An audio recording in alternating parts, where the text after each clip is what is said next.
The next film is about a man who communicates with elephants. No, this is not a fiction film. It is about a real man who communicates with real elephants to solve the problems that these elephants have.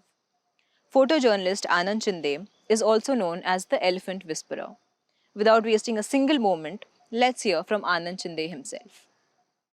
So, whenever we think of a human animal conflict situation, we always have a perception wherein the animals, the wildlife mostly, they either come out of the protected areas, then they interact with the humans, and then there is a situation where the humans and the wildlife they compete for resources and there is a conflict situation.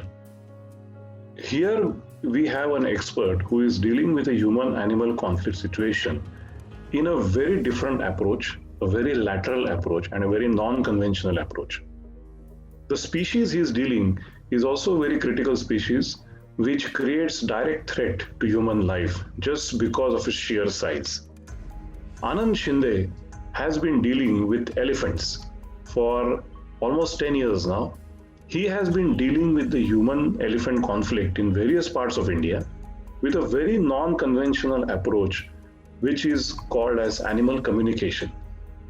So he communicates with the elephants, he talks to them, he understands their problems, and communicates what the elephant is saying to the humans that are associated with the elephant. So let us talk to Anand Shinde, who is an expert in animal communication and who is using his expertise to reduce the human elephant conflict in India.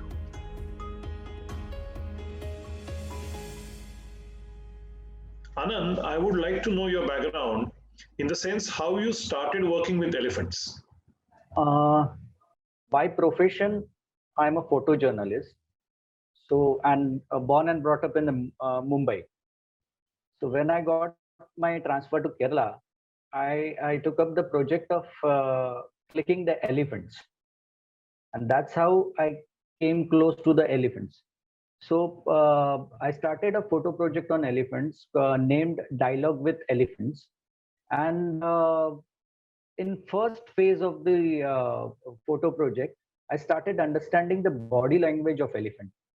In the next level, I started understanding the behavior pattern, and because of one baby elephant named Krishna, I understood the communication. There are communication patterns. Hundreds of patterns are there. So I started understanding, yes, there is some communication pattern. And I started mimicking that pattern just to give a comfort zone to that baby elephant because his leg was broken and he was in the cage for a few months. So that's how I started somehow communicating with elephants. With the help of Joyce Pulley's recordings, I tried to decoding the communication patterns. I do make some sound. It is not close, same like a elephant rumbling pattern, but that helped me to communicate with elephant. And at one point, that baby elephant started reacting to me. And nowadays, I talk to them in my own language, like in Marathi, Hindi, English. So I communicate with them in human languages. A herd behavior of elephant is same, whether you are in Africa or in India. It is same everywhere. But every elephant has their own personality. So you have to deal with them like by understanding their personality. Some elephants are soft, some elephant are aggressive, some elephant are, they show the aggression, but in heart they are very soft. You go to any baby, they want you to pamper them, they want you to play with them, and once you started playing with them, you are just another elephant for them. So they use their actual power to push you, by thinking that you will not move. But you have to understand that at the age of 42, you are 60 kg or 70 kg, and at the age of 11 men, they are 300 kg. So currently, with which type of species are you dealing with? Are you dealing with captive? Are you dealing with semi-captive, semi-wild, or are you dealing with wild elephants? Just for the clarity for the viewers, Captive elephants are the ones which are kept in zoos, which are kept with the mahouts, or they are personal possessions of some trust or temples. The semi-captive or the semi-wild elephants are the ones which are mostly working with the forest department. So these are basically wild elephants, but which are raised and tamed by the forest department. And wild elephants are, of course, wild elephants which are freely roaming in the sanctuaries or the protected areas. I'm working in all three categories. Captive elephants, I started working with the Kerala State Forest Department. So there I deal with captive elephant in Maharashtra, Kamlapur, and Tadoba and other places. Me as a Trunkol, the Wildlife Foundation, I uh, did a patrolling with Forest Department officials. There was a particular time when elephant entered in human territories or villages, farmlands. So there was a particular time, and that gives us a too much experience about their behavior patterns. So semi-captive elephants, they are more free than the captive elephants. Captive elephants are always interacting with the handlers or human beings. They have more habit of working with humans. The semi-captive elephants, they have a habit of staying in the forest, or you can say in the deep forest where they get their food and water. So every captive elephant have some favorite handler. So if they don't found him, they can go into the depression. So when we are talking of captive elephants and their conflict with the humans, so let's say they are ill-treated by the mahouts, they are ill-treated by the zookeepers. So I am keen to know, how does your technique help in reducing this conflict? Most of the time they are chained. So we never notice this problem that they might face the problem of blood circulation. Are we giving them a proper water? Are we feeding them properly? So most of the time they don't get proper number, what can we say, the proper weight of the food. You might have seen the elephants are moving in one same style, like left to right or front and back. That is actually a stereotype behavior, because they are standing at the one position for hours and hours and hours. So that is a psychological pressure they get. We have to learn this, how we can change their behavior. The best example was Unnikrishnan. He was moving day or night, doesn't matter. He was continuously moving like this. I talked to him for almost 4 to 5 hours, 6 hours, continuously 6 hours. I was just blabbering, and after that, he was quiet for 20 to 25 minutes. So the situation, what I am trying to understand is that if you don't talk to a particular elephant certain things, then there are two possibilities. Either the elephant will, instead of calming down, will damage himself, make some more injuries to himself, or he will cause harm to the handler. Am I right?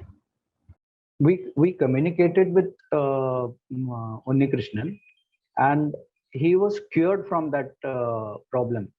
But what if he will keep behaving like that? So that might cause a problem to his body, you know. So that might cause to his life also, reducing the life. If he will keep on thinking the same thing again and again, then it will cause a conflict between a handler and elephant, because those handlers, they were thinking that he is dancing. He was famous as a dancing elephant, and people from different corners of Kerala, they were coming to visit that place just to see the dancing elephant. So they were irritated because of that behavior. They were started beating him just because of that behavior. They were not understanding that this is a stereotype behavior. This is some kind of a disease. Even human can face such kind of a disease. So I put to their notice that if he is behaving like this, That is the meaning that these are the problems. And you have to solve this problem by behaving like this. We calm down the Gajraj elephant, the semi-wild or semi-captive elephant. He's from Tadoba forest. He killed his handler. So there also, when I study the complete case, I found that Gajraj wanted to kill one handler. His favorite handler, he came in front of him and tried to stop him. He was in a peak of anger, and he just pushed him. That blow of the elephant hit the handler here, and he died on the spot. For 2.5 months, he was in chain, and he was not ready to believe on single human being. So what was my first interaction? I still remember. I tried feeding him, and he was so angry that he tried to push me or hit me twice and thrice. But I kept on interacting with him. I gave him belief that whatever is happening for you. And there he started calming down. First, I cleaned that area, and I remember there were 7 trolleys of elephant dung.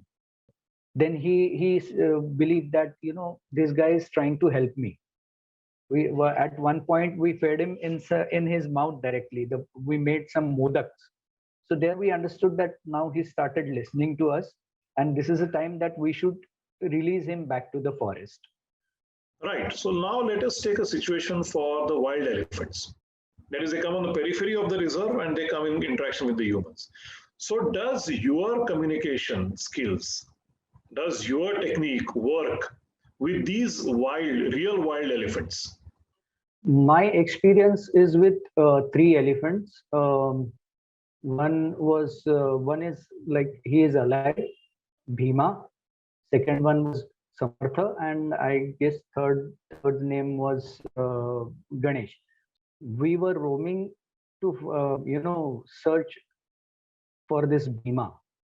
At one post, we took a halt, and we were found the pug marks of that Bhima elephant, and that means we were trying to find out where Bhima is, and the whole day he was chasing us quietly.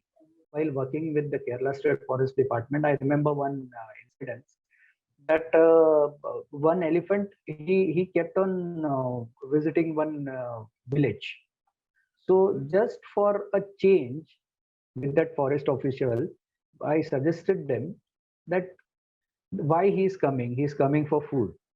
So can you do something? Can you, like all villagers, can they give something from their house to eat to that particular elephant?